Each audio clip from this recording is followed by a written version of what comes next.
All right, everyone. Thanks for joining today. Live today with Kelly Brooks, CEO of Property Masters. You probably recognize Property or Kelly from any sort of BTR, SFR functions. Big presence of their company and what they do and the problems that they solve. Really excited to chat with you today. I had a great chance to dig into some of your bio and your background in the prep for this call. And wow, there's a lot to learn from you and your experience. So I'm super thrilled to have the chat today and the privilege to be able to chat with you on the show.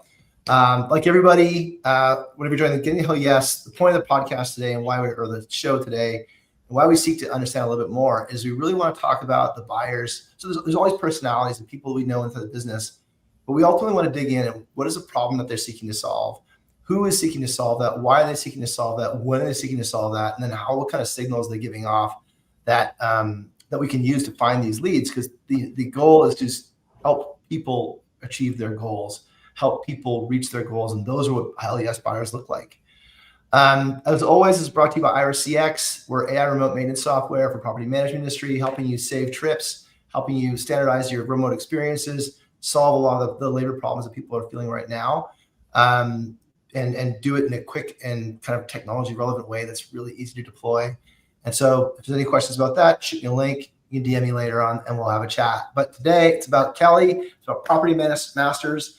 And just as we start the show and every show, tell a little bit about yourself, how you got in this role, and then ultimately what's a problem that Property Masters solves and why are people looking to buy?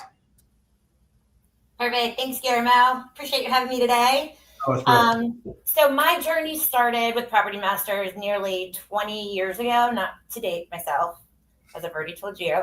I actually started with the company in 2005 when I was in college still.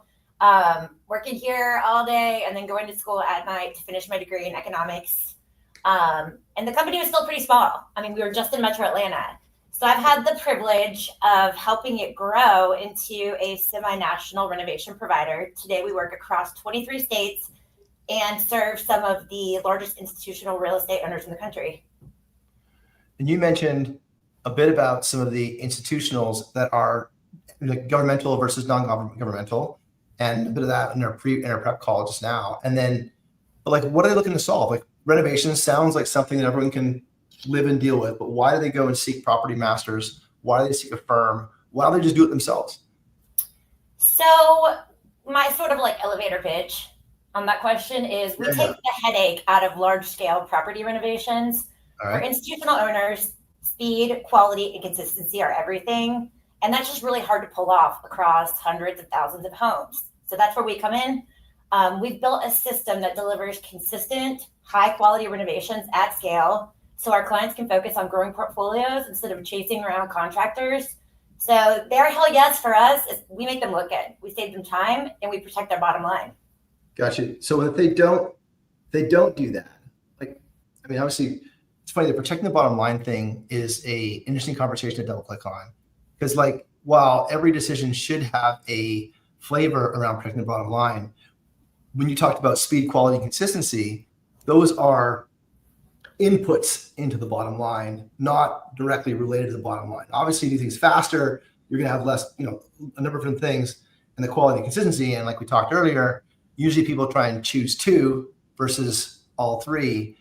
When you're out there talking to your buyers and the problems they're seeking to solve, like why is speed, this sounds ridiculous to say it out loud, but why are they choosing based on speed, quality, and consistency? Why do they have to do that versus conventionally just kind of hiring a GC and doing it for this shop and this one, and then why do they want to consolidate?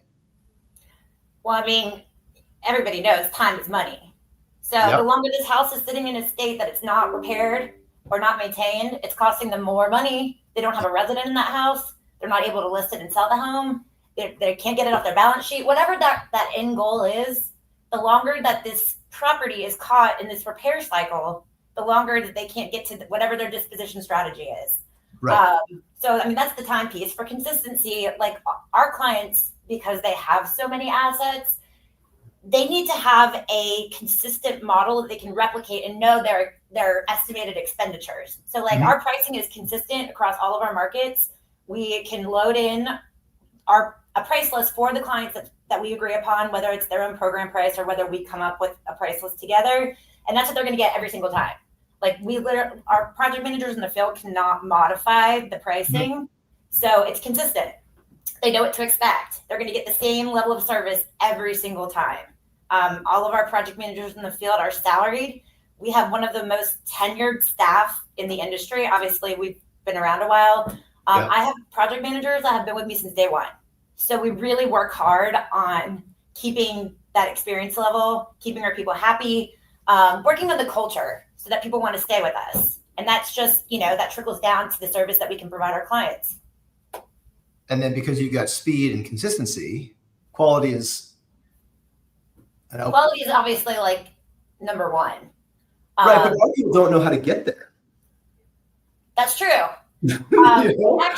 We actually probably do more than most because we have field project managers that are salaried. So they're walking every single job, doing multiple live updates a week, running their crews. But then we have a QC level program where we have senior level management, be it on the training team, the vendor management team, or our regional directors that are going outside of that and doing a level of QC. And then we have a third party inspection partner that right now we have one particular client that we're QCing 100% of their jobs. So we get like a predictable output and we know, everybody gets shared the QC reports. So I look at them all the time. We have a reward system based on that. It's implemented into our project manager scorecards. So we really push that quality metric. And then your vendors, like how you guys deliver, is your team, it sounds like there's a W-2 10 to 9 mix, or are they all W-2s, or how are they structured? So our project managers are all W-2. Company, vehicle, staff, incentives, benefits. And then we have obviously thousands of vetted, compliant 1099 contractors. Our painters, our plumbers, our HVAC vendors. We have a full vendor department that onboards, works on updating compliance. And then we have vendor trainers that'll actually go out and host meetings. And if we have a vendor that's struggling with a particular expectation or with a particular project manager, we really try to treat our vendors like the 12th man. Like a part of our team. We have, just like we have employee of the month, we have vendors of the month. So we reward them. They go in our newsletter, they get a bonus. We look at them as an extension of our internal team. Right. So when you go out there to market and you're competing against the alternatives that are out there, do it with our own W-2s, our own people, maybe GC it myself or ourselves, or create a GC department, right? And then the alternatives of what you're doing. How do you begin to poke at the speed and consistency, kind of weak points of doing it yourself? Well, I don't know how people do it that don't have the technology that we have. Gotcha. And I wasn't always able to say this because we started creating our platform in 2016, and it's been, anybody that's ever been a part of creating any sort of software, it's, everybody's got horror stories. But what we have at this point, and credit to my tech team, Sarah, who was in here earlier, has worked so hard on this with our external developers. And it is really something I'm so proud of. It's kind of the secret to the sauce for our process, because it is the entire workflow, all of our pricing, all of our products, how we assign our vendors, how we communicate with each other, how we do job live updates. It's all in the system. And my project managers can log in and see a dashboard of all their current projects. Obviously, the ones that are bids that are late, jobs that are late are going to be on top, red. They can see their margins, their running dollars per day. I can log in and see, drill down by the PM, by the region, by the state. So it's just really and then the scoping tool, the project managers use out in the field to just put the bids in the system. And then it pushes through the workflow to the account manager in the office to review. So it's really for, all of the buttons, quality, speed, consistency. That's kind of the secret to our magic. You just described a data-driven organization. Yes. That is not consistent with the rest of the market. Right. How is that, what prompted you guys to invest in data in 2016, like 9 years ago, to start optimizing or differentiating yourselves against what is largely a paper process? So there was nothing to be honest with you, I still go to market every year. and look and see, is there anything out there like what we have? Right. And there was a couple of times, I mean, and just real talk here, I'm an open book. Yeah, but I almost threw in the towel. 2020, I was like, to scale this, we have so many problems. We need to fix it. It wasn't communicating like we needed it to, or wasn't integrating correctly with our financial backend. And I was ready to give up, but there was literally nothing on the market that we could go to. There was no off-the-shelf product. Some people have taken like RenoWalk, and some people have taken Salesforce and tried to develop the CRM product into something that they can use for their workflow automation. But then still that leaves you with the problem with, we needed a scoping tool for the field. So we just said, hey, if no one's going to do it for us, we need to just do it ourselves. So it's funny, like, what I find really interesting is the more folks I talk to in the scatter site world, I mean, many of them, it's a disproportionate amount of people that have built their own software. And it's not that the requirements are all different. It's just that there's a gap in the market in how to manage that whole scope, vend, KC, price, quote, cash. That whole experience is very gappy in the market. Well, yeah, I mean, you're never done. We're constantly innovating. We're constantly working on things. I mean, I sat in on 2 workshops last week. That's my director of IT, who's also pretty much like a business analyst. She kind of is really good at translating operational requirements into technical code and then kind of lobbing it off to the developers. But I mean, we're constantly doing workshops with our users to figure out how to optimize their experience. And again, what is that all? We're working on the speed, the consistency, and the quality constantly. So we're never done. Right. And we're adding things all the time that are just like really cool and help us keep optimizing speed, consistency.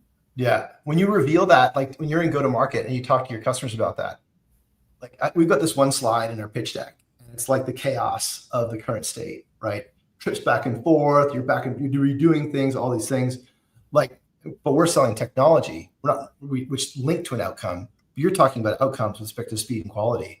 Do you ever reveal the streamlined guts within your operations to you're in a competitive situation? Like you say, hey, you can have it here where you're lucky. Like we say, no, a resident satisfaction feels lucky. Like it's happening to you, or you're making it happen. Like you guys sound like you're making it happen versus many people, like 90% of this industry, it gets happened to. Like maybe you got lucky that the parts were available. Maybe you got lucky the supply was available. Maybe you got lucky the trade was available. Maybe there was no problems with the job. And like those maybes all kind of stack up, and then maybe you're on time, maybe you're on price, maybe you're on quality. And they just keep running that way over and over and over again, frantic. Right. Like if I'm the buyer, I want to try to avoid that risk. And I think what's interesting about what you talked about earlier with respect to your customers, like at the institutional level, the risk profile of my vendor affects my job versus the cost profile of my vendor. Right. And so when you guys are out there pitching, do you lean in on that? Like, hey, you could, there are alternatives out there, but this is our secret sauce. This is how we do it. This is what it looks like. Here's what it feels like to be a Property Masters customer.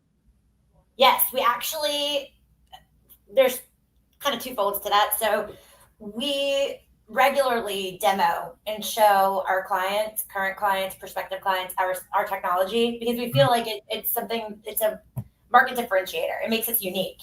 And we also, at the same time, I mean, we want them to see we can build any report for you. I can tell you right now down to the minute what our running dollars per day is in your state, in this, in all of the areas that you want us to work in, and where we want to be, where our goals are. And the second part of that, as far as the clients go, is we are actually working on a forward-facing portal, like a client portal, where we can kind of flip forward and our clients can get a unique login and see where they're at. They can look at their own job live updates. They can pull their own photos. They can pull their own documents if they need the invoice or if they want to review the bid. And then again, our project managers are doing twice weekly updates, so they can get real-time information on where we're at. They can see the estimated completion date. So that's kind of been in the works for a while. It's super easy to do. We're working on making sure that we're testing the data quality and making sure that we're getting really, really good, our teams, at putting these updates in regularly, because the last thing we want is a client to log in and not get the information they need. So we're almost there. Outstanding. I mean, when you take a look at so this is interesting. So like you compete on de-risk, right? Does that nudge you into a certain buyer profile? Like would a mom and pop care? Would they pay more for what you guys offer versus like you mentioned Fannie Mae, Freddie Mac, like the big ones? Like they're, you know, I guess you know what I'm saying? I'm not asking you to like exclude somebody from your buyer's profile, but where do you guys win the best most often? Like I think 100 customers, yeah, like who our ideal hell yes buyer is. Yeah. I mean, and obviously institutional investors and, you know, large institutional owners of real estate. But that being said, I mean, a lot of times we have a lot of agents that we work with out in the field, and they have buyers, and, you know, they hook them up with our project managers who they have a working relationship with and trust. And we'll just do one-off flips or renovations for, you know, for listing agents for their buyers moving in. Gotcha. And so people come to us all the time. I mean, they do Google searches, they find our name, and we'll do, so it's, we don't cut anybody out. It's just, I mean, as far as like our marketing and our branding go, we're targeted towards the institutional owner. Yeah, that's kind of what I'm getting at. There's no economies of scale difference. We don't, it's not any more expensive. I mean, our pricing is our pricing, you know? Yeah. Do you find, so I think just kind of things I've heard so far, which is different in a lot of conversations we've had, is this consistency on pricing. So almost like, it feels like t-shirt sizing, right? Small, medium, large. And it feels like you know exactly the inputs to all these t-shirts because of the data that you guys have put together. Yep. There's a book you might like called The Decoded Company. And it's a company, it's an engineering firm. And they went this around all their project management, all their people, and they took data to the nth degree around what I'll send it to you afterwards, their approach to solving problems with respect to managing the people in the field as an agency. And it's interesting, just what you're talking about reminds me of that, and that they differentiate themselves in the market of agency marketing by focusing on data and all their inputs. And because they were focusing on all their inputs, they were able to get to a t-shirt sizing you're talking about. Whereas everybody else is just kind of like time materials, right? Which is giving me a lot of heartburn if I'm a buyer, because I've got variability on that I have no control over. So interestingly enough, like, I know this sounds kind of crazy, but it's just kind of like I had this epiphany this year about all this data that we have at our fingertips. And so I'm actually working right now on we are working on building out a should cost model, because it doesn't exist. I mean, even our clients, when they're trying to get their program pricing together, they come to us. What should we charge for this? What should we charge for this type of carpet? What should we charge for this type of valve? There's no portal that you can just magically go to and get market pricing by, you know, municipality, by county, by city, sure, by state, whatever level you need to drill down to. So we're actually building that out because we have that data. We have that historical data for what we've paid for things and what we've been able to charge for things. You know, I think the closest that's out there is Exact PRM, but I'm really excited. I mean, not just for us, but I think it's just going to be a very dynamic product for anybody that needs that level of information. Do you see a lot of, I mean, this is tangent for sure, but like you develop the software. Do you ever see a role where you guys sell your software or license your software to other vendors? To be honest, I've actually thought about it. The only thing that's stopping me really is the fact that supporting the user, right? I mean, my IT team is small. Yeah. So we would have to like put some legs into that. It would be a totally different business than what you're in. Right. Exactly. So yes, to answer your question, we've thought about it. That's interesting. So when you take a look at, so we talked about your hell yes buyer, institutional, right? And so they're looking to they're looking to de-risk, they're looking at consistency. They do love data. Like the one thing I see more often in SFR, BTR, than in the multifamily side is there's a much greater appetite for data on the SFR, BTR side than there is in the multifamily side of things. And so you're serving that customer well around with respect to the things that they're looking to solve, they're looking to, consider.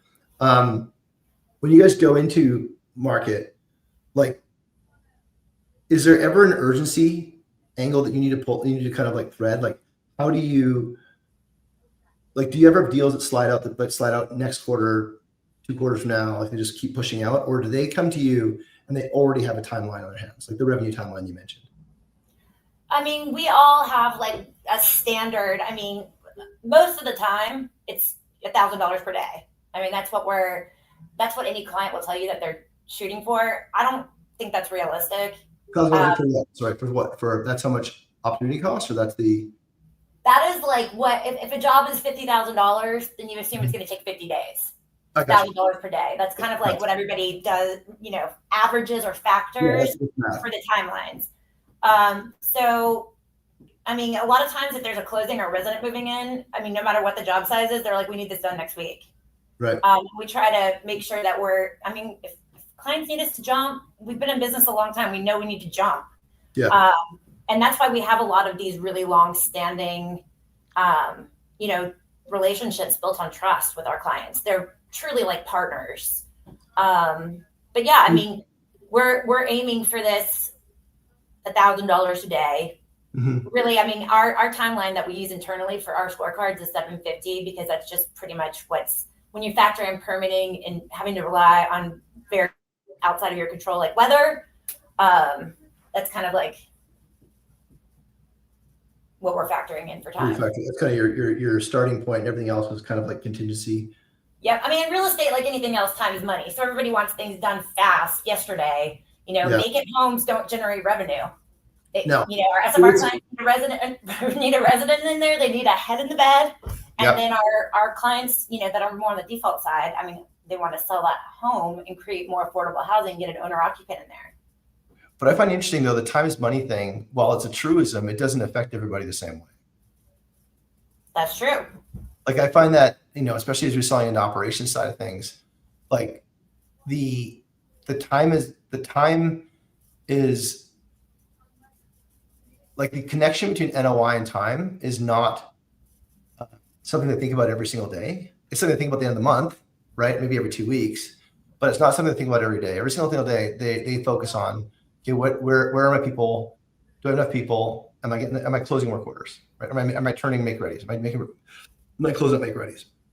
And that operational focus, tactical focus is rightly placed, right? But they kind of get lost a little bit on the NOI impact.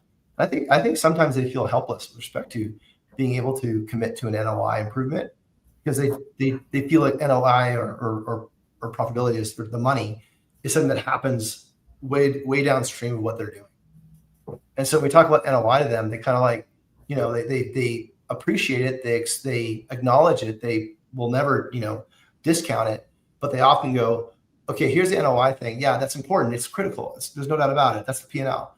But if I don't get my job done, I get fired. And the NOI thing, it's going to go up and down, and I can't have any control over that. Like, your people, like, you're selling to folks on a revenue, like you've talked about revenue like 4 or 5 times already.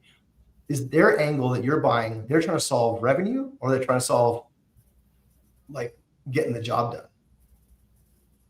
My people? Yeah, your buyers.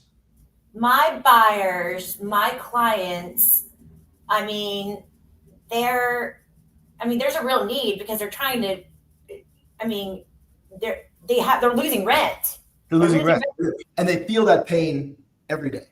Right. I mean, there's urgency built into the model. That's what I'm kind of getting at, revealing, right? Is that someone comes to you, they're already, it's like the emergency room. Like, they're already in the emergency room. You don't have to convince them to get there. Right. I mean, they can't afford to wait. They need partners who can move fast and reliably. Are they able to build some predictability into that? Like, let's say a 90-day notice, and they can start planning for that? Or is it kind of always like house on fire? I think it just really depends. I mean, obviously clients are, like, our SFR clients are always trying to lease up.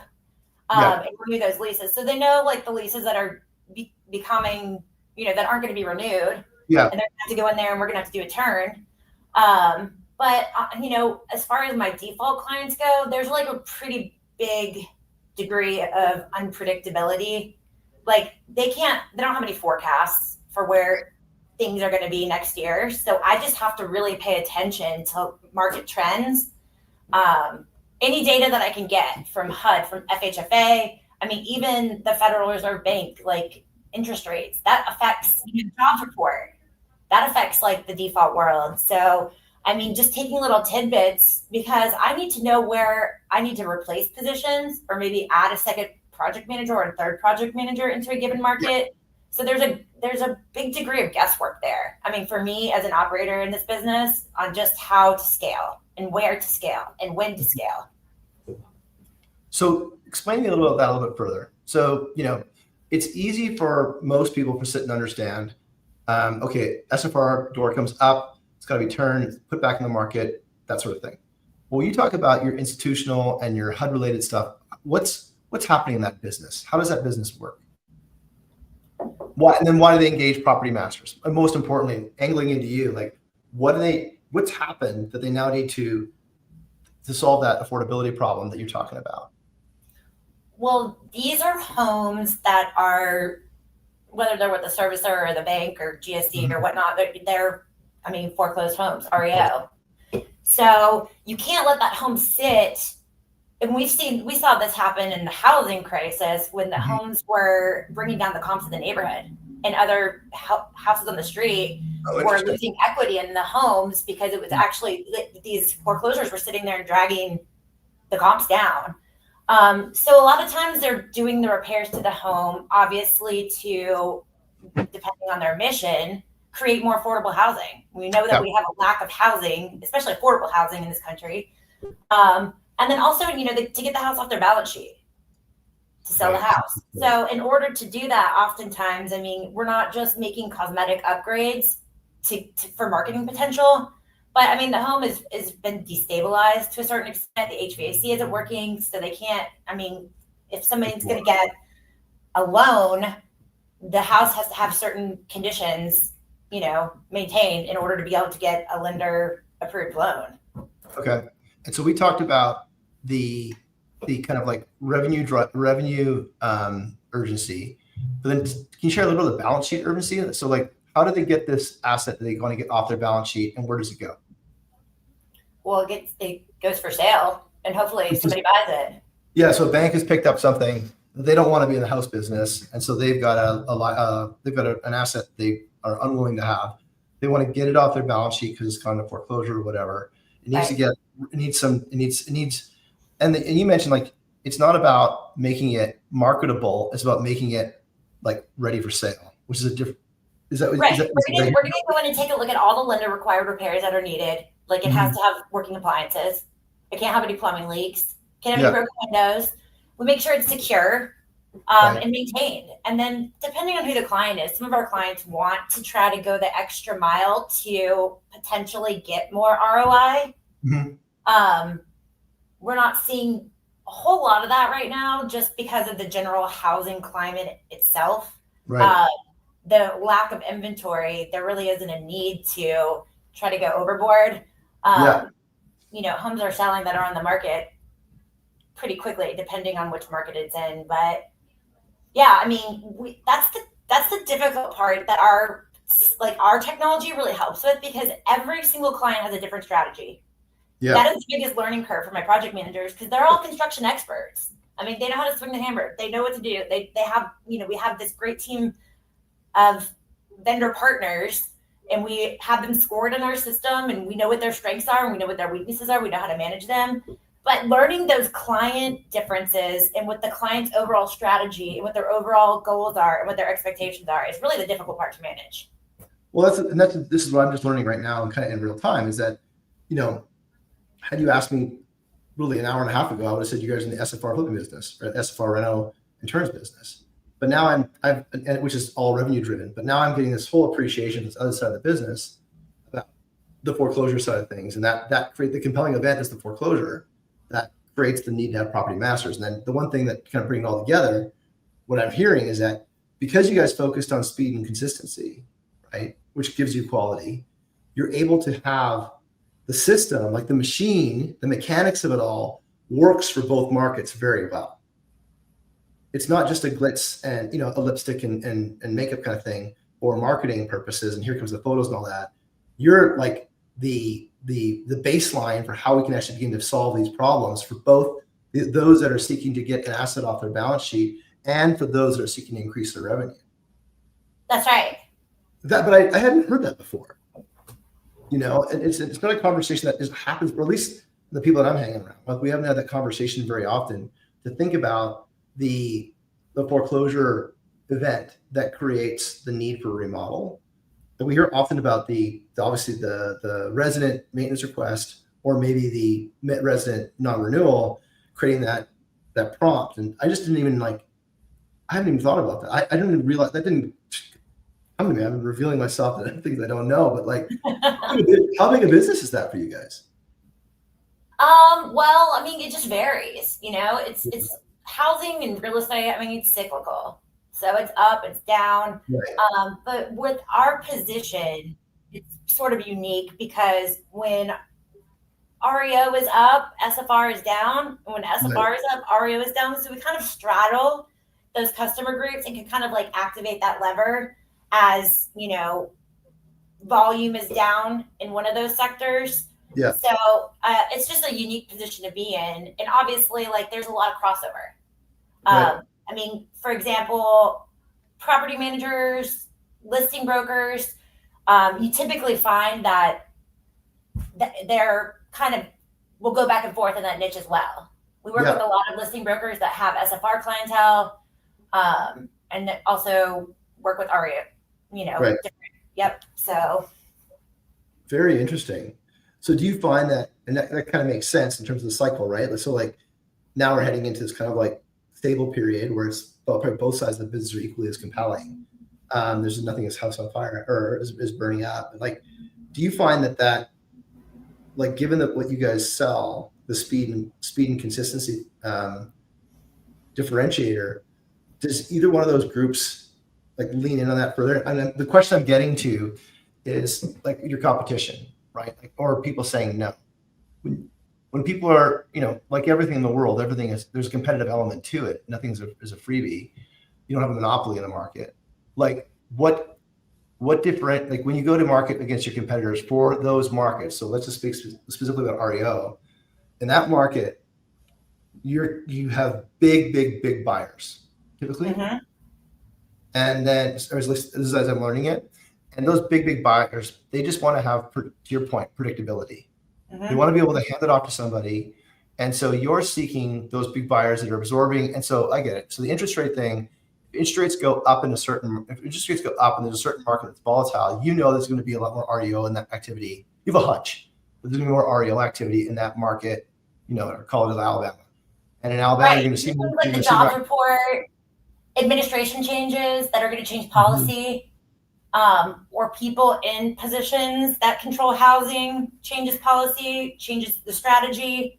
So it's there's like we were talking about earlier, a high degree of unpredictability here.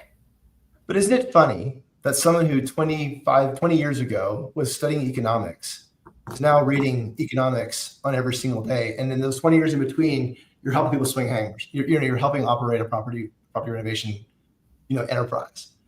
And so it's so interesting. I deal with economics more than I ever thought I would, even when I was in school. Naturally. But I mean, really, everybody is these days, right? Sure.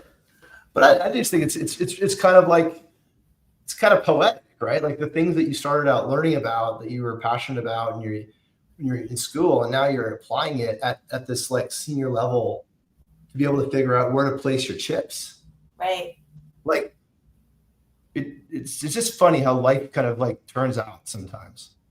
That's you've true. gone through the journey, and now you are the CEO of one of the largest property management companies or property renovation companies in the U.S.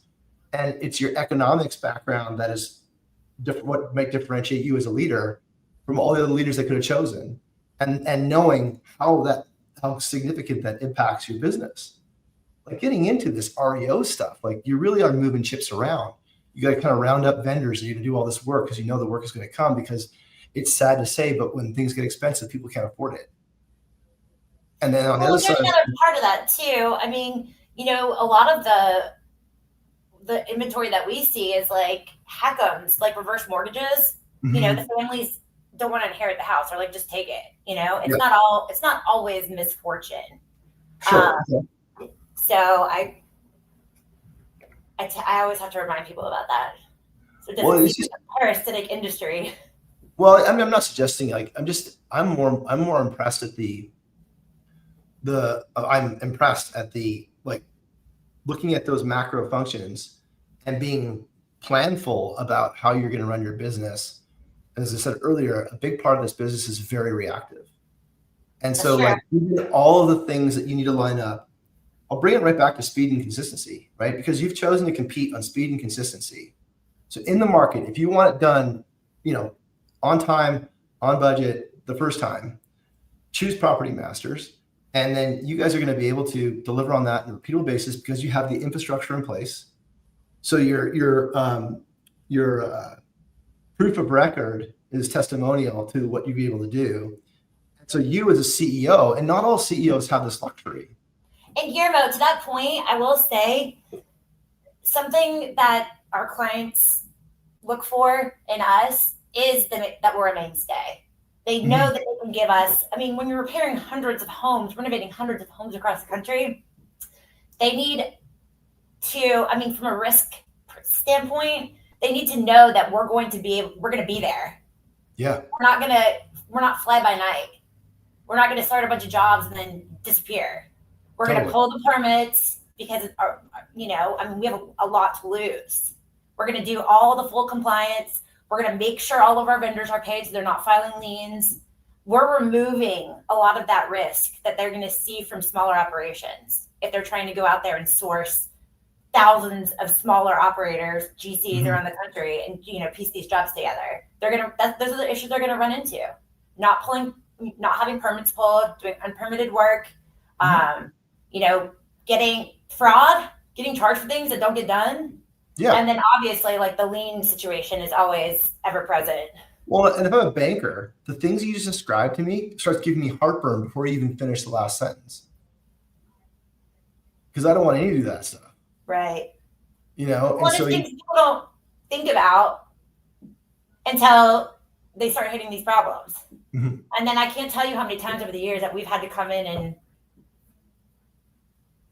help clean up those situations. Yeah. Yeah, I bet. Which we're happy to do. Of course. Well, no, of course, because those are all now customers. So that's really, I mean, I think that what's interesting about this chat today is that we don't get to talk about speed and consistency very often, and particularly as a differentiating element. And then I think as a CEO, you, because of that speed and consistency differentiation, it sounds like you are able to be more predictable about where you're going to place your chips across the country, 38 states, because you know that the underlying infrastructure that runs your business is dependable, reliable, predictable. Not everybody has a luxury. Like everyone else can win on a job by job basis because they have the people, or maybe they've got the time, or they've got the price. But then that leaves that speed and consistency thing, you know, buying elements up for grabs because they're promising on price or opportunistic or location. And so when I hear about what you're describing Property Masters as is being able to compete on reliability and predictability, that is important for your buyer. And that's the part, you know, we're always trying to dig in on this Hell Yes conversation is you've matched your delivery system to the core needs of your buyer, which is it needs to be predictable and it needs to be, you know, keeping you out of the news. And you've been able to, and you're able to do that in a way that gives them the data that they know they made the right decision. And it may not have been the design or the intent, but that's where you're at least what we're hearing today. Yeah, for sure. I mean, that's definitely like the selling factor for us. Yeah. The data-driven analytics, you know, we're taking the guesswork out. Because this is not something that they're not in business to do this. They're not in business to have to handle the renovations. I mean, their end goal is obviously like for SFR operators, they need residents in these homes. Yeah. You know, paying monthly rent. So the CapEx involved to get there is the headache, and we take that headache away. Do you find, so you do that, you've done it repeatedly, you don't win every deal? No. What objections do you, because you and I are going, this is a slam dunk. What objections do you normally hear? I mean, the biggest is always going to be cost. I mean, some think a national provider like must be more expensive, but once they see the efficiency with us, the reduced vacancy days, and the long-term savings from doing it right the first time, the math flips in our favor. Right. But some they still don't buy. Well, and then there's always like the trust factor, right? Another objection is trust. I mean, especially when you're looking for a new partner. Right. Most of our clients have been burned before at some point. So that's why our track record, just the long-standing partnerships we do have, are so powerful and speak for themselves. And I'm always happy, like, I offer when we're entering into like new discussions with new prospective clients. I'm like, I can give you a long list of referrals. Reach out to these are clients that have used us for 10 plus years, 17 years, 20 years. You know, ask them about their experience.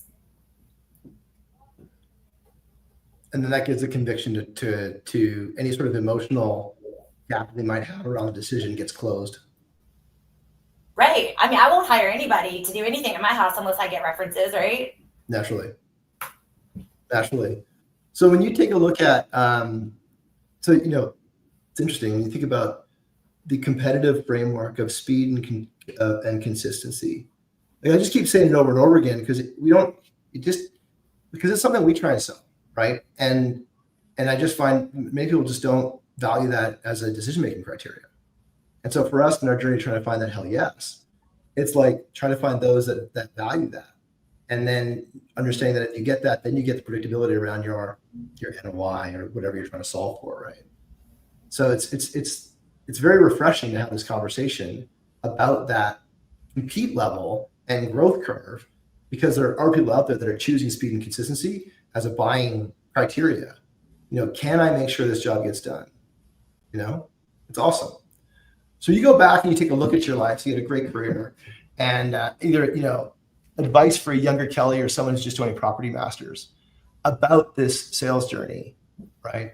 What kind of advice would you give them to think about and to kind of like angle in on as they either as you would have crafted your journey or people that are coming into Property Masters today? I mean, honestly, the best piece of advice is people in general need to learn to be better listeners. I mean, listen for frustration. You know, your buyers, your clients will tell you in their own words where they're blocked. They may not know, and they may not come out and say it. But I think like our culture now, everybody wants to talk. Everybody wants to be heard. But people have gotten really bad about listening. And if you listen, people will tell you what they need and when they need it. You sometimes have to read between the lines. So if you can connect the dots between, you know, your customer's frustration and your solution, and you can show them the speed and consistency, and that if that equals money saved, they'll move fast and they'll choose you every time. Yeah. When did that kind of come? Like what prompted that to emerge as something that you started learning and working on? The listening factor. Yeah. Actually, I mean, oddly enough, like becoming a mother, it's very frustrating because you're saying the same things over and over again. And then just applying it to here, it's like, you know, most of our time during the week is spent having conversations, you know, like all these various touch points, whether it's just like to keep your relationships up, or I have to keep my finger on the pulse somehow.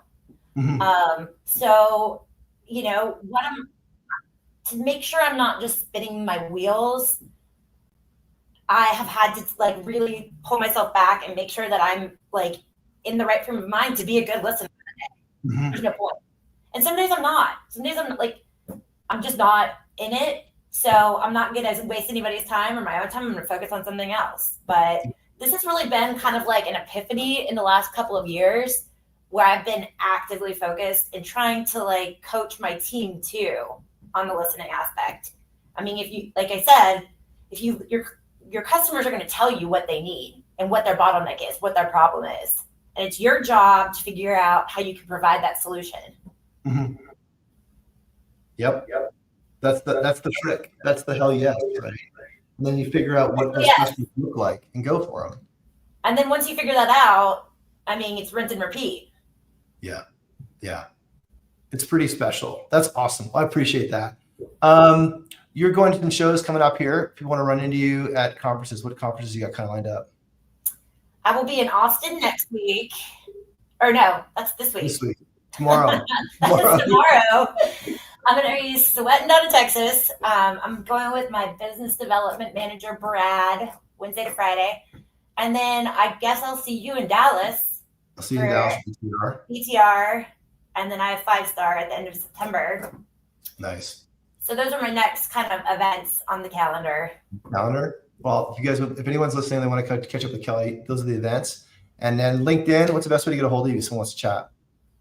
LinkedIn, yeah, I mean, send me a message. Hit me up on LinkedIn. I'm on LinkedIn like I said, it's a good source for information. It really is. Well, thank you for everything today. This has been a really outstanding conversation. I love the close on listen. Part of the reason this whole show started was to give you a chance to listen to more people and practice listening. Yeah. Because I love to join a conversation, but it's not my conversation. It's yours. You know what I mean? Thank you everyone for listening today. I really appreciate you guys tuning in. We appreciate you guys tuning in and have this conversation. Speed and consistency. It's a human desire, right? I don't want surprises, and it's something we're all seeking. So I appreciate that you guys have architected a system all around delivering that on a reliable and predictable basis at scale. It's hard to do. It's so hard to do in this world, especially with the variability and reliability of folks in the trades. So I appreciate when we talk about the 3 ways of solving any problem. There's like hire people, vend it out, or technology and process. And you guys have chosen technology and process to compete on that. And obviously, as someone who's a technologist, I'm thrilled to want to hear stories like that because it's proof, right, that it works in this world. Everyone, if you're listening to the podcast or on Spotify, hit that like, comment, and follow button. Makes it easier to find. If you're following us on LinkedIn or you're catching this show later on, if you want any questions, just shoot a comment in the show, and we will get that. Kelly and I both get notifications. We'll get back to it. Thanks everyone listening today. Thank you so much, Kelly, for all of your great intel today. It was wonderful. I learned a lot about the REO side. Hope other people did as well. And thank you very much. Have a rest. And everyone else, have a rest of an awesome rest of your week. Those in Austin, have a blast. Thanks very much. Thanks, Guillermo. Hi, everyone. Hang tight, Kelly. All right. You kicked out.